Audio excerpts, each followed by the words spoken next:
नमस्कार विद्यार्थी मित्रांनो, मी पुन्हा एकदा आपल्या यूट्यूब चॅनलवरती मी सहर्ष स्वागत करत आहे.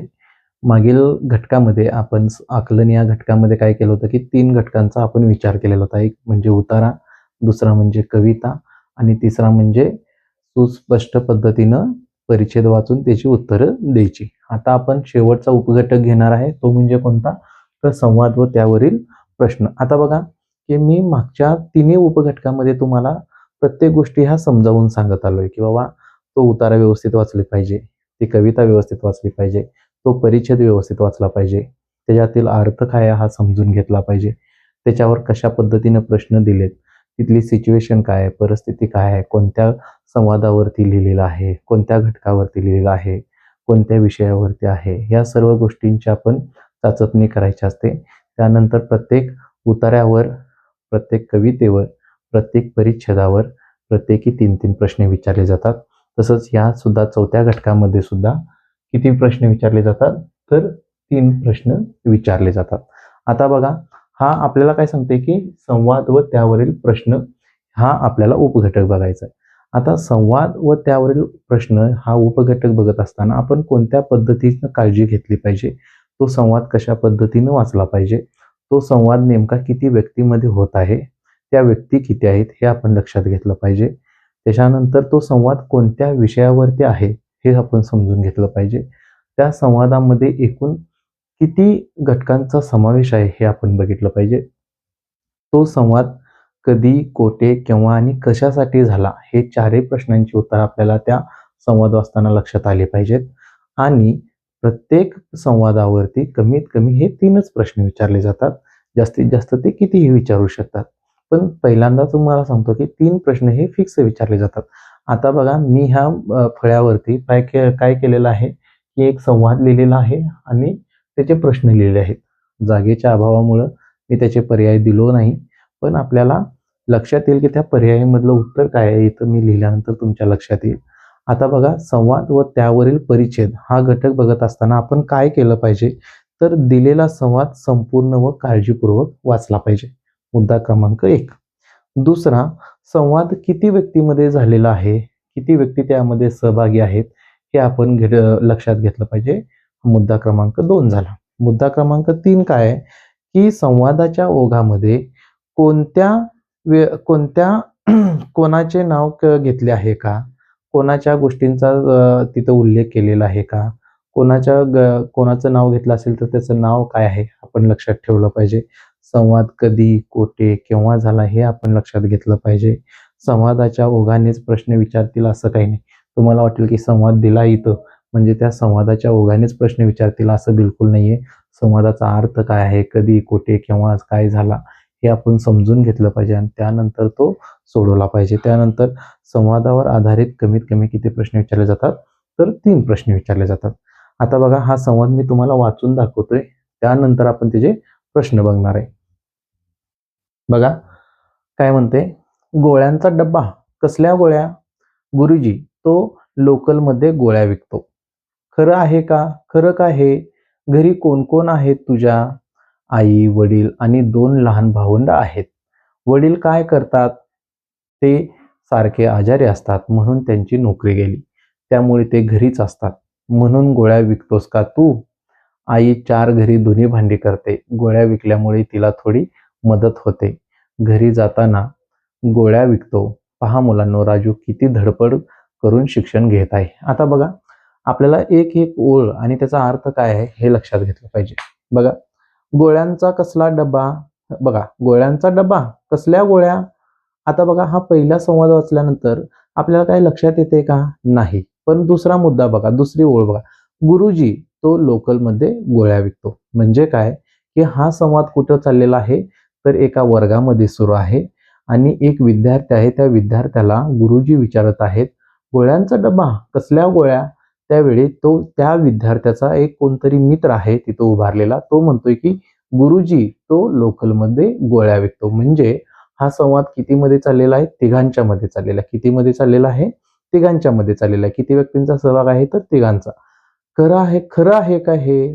घरी कोण कोण आहे तुझ्या? हे वाक्य कोण म्हटले? तर शिक्षक म्हटलंय. कोण म्हटले? शिक्षक. मग त्यावेळी तो विद्यार्थी काय म्हणतोय, आई, वडील आणि 2 लहान भावंडे आहेत, असं कोण म्हणतोय? ज्याला आपण सर विचारत आहे तो विद्यार्थी. वडील काय करतात? कोण विचारते? तर शिक्षक. ते सारखे आजारी असतात म्हणून त्यांची नोकरी गेली, त्यामुळे ते घरीच असतात, असं कोण म्हणतोय? तर विद्यार्थी म्हणतोय. म्हणून गोळ्या विकतोस का तू? असं कोण म्हणतोय? तर शिक्षक म्हणतोय. आई 4 घरी धुनी भांडी करते, गोळ्या विकल्यामुळे तिला मदत होते, घरी जाताना गोळ्या विकतो, असं कोण म्हणतोय? तर तो विद्यार्थी म्हणतोय. त्यानंतर पहा मुलांनो, राजू किती धडपड करून शिक्षण घेत आहे, असं कोण म्हणतोय? तर शिक्षक. मग याच्यातून तुम्हाला एक गोष्ट स्पष्ट जाणवते का बघा, की ज्या विद्यार्थ्याला शिक्षक प्रश्न करत आहे त्या विद्यार्थ्याचं नाव राजू आहे, बरोबर. आणि जो तिसरा व्यक्ती तिथं उपस्थित आहे त्याचं एकच वाक्य आहे बघा इथं, गुरुजी तो लोकलमध्ये गोळ्या विकतो. काय म्हणतोय तो? गुरुजी तो लोकलमध्ये गोळ्या विकतो. आता बघा आपण किती व्यक्तींमध्ये हा संवाद आहे? तर एकूण 3 व्यक्तीमध्ये संवाद आहे. किती व्यक्तीमध्ये? 3 व्यक्तीमध्ये. बघा गोळ्यांचा डबा, कसल्या गोळ्या कोण म्हणतंय? शिक्षक. शिक्षक म्हणजेच गुरुजी. गुरुजी तो लोकलमध्ये गोळ्या विकतो, असं कोण म्हणतोय? त्या विद्यार्थ्याचा मित्र. विद्यार्थ्याचा मित्र. त्यानंतर खरं काय आहे? घरी कोण कोण आहेत तुझ्या? असं कोण म्हणते? गुरुजी. कोण म्हणते? गुरुजी. त्यानंतर आता बघा आपण शेवटचा हा संवाद वाचल्यानंतर लक्षात येते की आपल्याला त्या मुलाचं नाव काय आहे? राजू. त्यामुळं आपण इथं आता राजू लिहिणार. आई, वडील आणि 2 लहान भावंडे आहेत, असं कोण म्हणते? तर म्हणतोय तो राजू. कोण म्हणते? राजू. वडील काय करतात? असं कोण म्हणते? शिक्षक. गुरुजी. गुरुजी. त्यानंतर ते सारखे आजारी असतात म्हणून त्यांची नोकरी गेली, त्यामुळे ते घरीच असतात, असं कोण म्हणते? तर राजू म्हणते. कोण म्हणते? राजू. म्हणून गोळ्या विकतोस तू? मग हे असं कोण म्हणते? तर शिक्षक. कोण म्हणते? गुरुजी. गुरुजी. कोण म्हणते? गुरुजी. त्यानंतर आई वडील आई 4 घरी धुनी भांडी करते, गोळ्या विकल्यामुळे तिला थोडी मदत होते, घरी जाताना गोळ्या विकतो, असं कोण म्हणते? राजू म्हणते. त्यानंतर विद्यार्थ्यांना राजूची माहिती सांगत असताना कोण सांगते? की शिक्षक म्हणतोय की पहा मुलांनो, राजू किती धडपड करीत आहे. काय करत आहे? शिक्षक. म्हणजे कोण म्हणते? हे गुरुजी. आता बघा हा संवाद आपण बघितला. हा संवाद किती जणांमध्ये सुरू आहे? तर 3घांमध्ये सुरू आहे. तिथं उपस्थित व्यक्ती किती आहेत? 3 जण आहेत. आणि हा संवाद कुठं चाललाय? तर एका वर्गामध्ये चाललाय.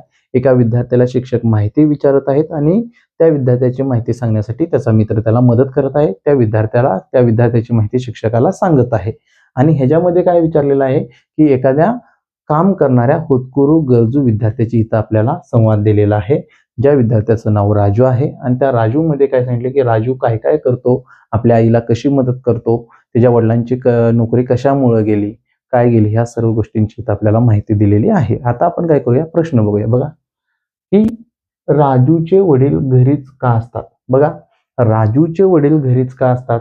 पूर्ण संवाद वाचल्यानंतर तुमच्या लक्षात असतात ते सारखे आजारी असतात म्हणून त्यांची नोकरी गेली, त्यामुळे ते घरीच असतात.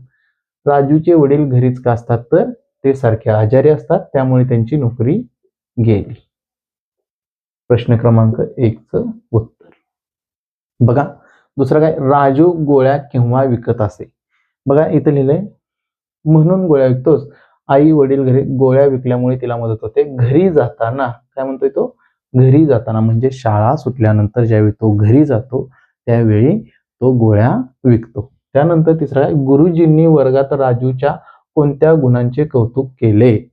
पहा मुलांनो, राजू किती धडपड करून शिक्षण घेत आहे. धडपड करून शिक्षण घेत असलेल्याचं त्यांना तो काय करत आहे? त्यांचं कौतुक करत आहे. आलं तुमच्या लक्षात? म्हणजे ज्यावेळी आपण संवाद व त्यावेळी प्रश्न बघू त्यावेळी तुम्ही काय केलं पाहिजे की तो संवाद कशावर आधारित आहे, किती व्यक्तीमध्ये आधारित आहे, त्यानंतर त्याचा विषय कोणता आहे, त्यामध्ये किती लोकांचा सहभाग आहे, तो संवाद कशावरती आधारित आहे आणि तो संवाद कधी, कोठे, केव्हा का आणि कशासाठी झाला, ह्या 5 प्रश्नांनी त्या संवादाला तुम्ही बोलायचं आहे, म्हणजे त्याच्यातील उत्तर तुम्हाला आपोआप मिळायला मदत होते. मला वाटतंय हा शेवटचा घटक बघितल्यानंतर आकलन हा प्रकरण आपलं इथं पूर्ण होते. मी आपणा सर्वांना विनंती करतो की आपल्या चॅनेलला लाईक करा, शेअर करा, सबस्क्राईब करा. हे चॅनेल फक्त आणि फक्त गरजू होतकरू विद्यार्थ्यांसाठी आहे. जर तुमच्या प्रत्येक लोकांपर्यंत हा व्हिडिओ पोहोचत असेल तर तुमच्या गरजवंताला, तुमच्या आसपास असलेल्या गरीब होतकरू विद्यार्थ्यांना जे 8वी स्कॉलरशिपची तयारी करतात, 5वी स्कॉलरशिपची तयारी करतात, त्या सर्वांना शेअर करा.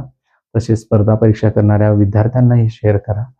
थोड्याच दिवसात तेही मी सुरू करतोय. त्याच्यातून प्रत्येक विद्यार्थ्याला मदत होईल आणि माझ्यासारख्या सर्वसामान्य शिक्षकाला आपल्याकडून सहकार्य मिळेल याची अपेक्षा करतो. धन्यवाद. जय हिंद.